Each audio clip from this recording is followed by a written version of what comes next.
అంబేశ్వరుడు ప్రతి సంవత్సరం ఏకాదశి వ్రతం చేస్తూ ఉండేవాడు. ఒకసారి అంబేశ్వరుడు ఏకాదశి వ్రతం చేస్తుంటే దుర్వాస మహర్షి వచ్చాడు.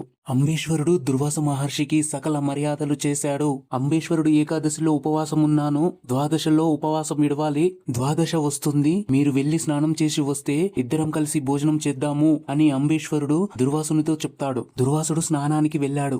దుర్వాసుడు స్నానానికి వెళ్లి చాలా సమయం అయ్యింది. అంబేశ్వరుడు దుర్వాసుని కోసం ఎదురు చూస్తున్నాడు. ద్వాదశ సమయం వచ్చింది. ద్వాదశ సమయంలో భోజనం చెయ్యకపోతే ఆ ఉపవాసానికి ఫలితముండదు. అంబేశ్వరుడు తన గురువును అడుగుతాడు, దుర్వాసుడు రావడానికి సమయం పడుతుందేమో, ఇప్పుడు ఏం చేద్దాం గురువు గారు? ప్రస్తుతానికి నీళ్లు తాగి ద్వాదశలో ఉపవాసాన్ని పూర్తి చెయ్యి. అంబేశ్వరుడు గురువు అంబేశ్వరుడికి చెప్తాడు. అంబేశ్వరుడు నీళ్లు తాగుతుంటే దుర్వాస మహర్షి వచ్చి చూస్తాడు. దుర్వాసుడు కోపంగా, నాతో భోజనం చేస్తా అని చెప్పి నాకంటే ముందు భోజనం చేస్తావా? నేను నిన్ను ఇప్పుడే భస్మం చేస్తా అని దుర్వాసుడు రాక్షసుని సృష్టిస్తాడు. అంబేశ్వరుడు భయపడకుండా విష్ణువుని ప్రార్థిస్తాడు. విష్ణువు ప్రత్యక్షమయ్యి విష్ణువు చక్రం వదిలితే ఆ చక్రం వెళ్లి రాక్షసుని చంపేసింది. తర్వాత ఆ చక్రం దుర్వాసుని వెంటపడింది.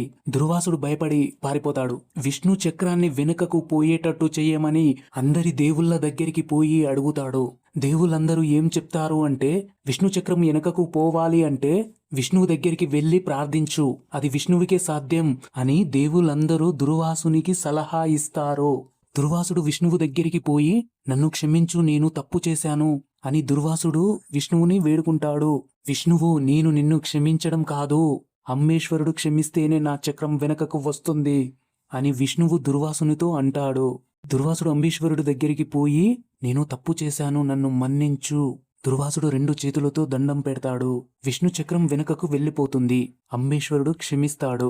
ఈ వీడియో మీకు నచ్చినట్లయితే లైక్ అండ్ సబ్స్క్రైబ్ చేయడం మర్చిపోకండి.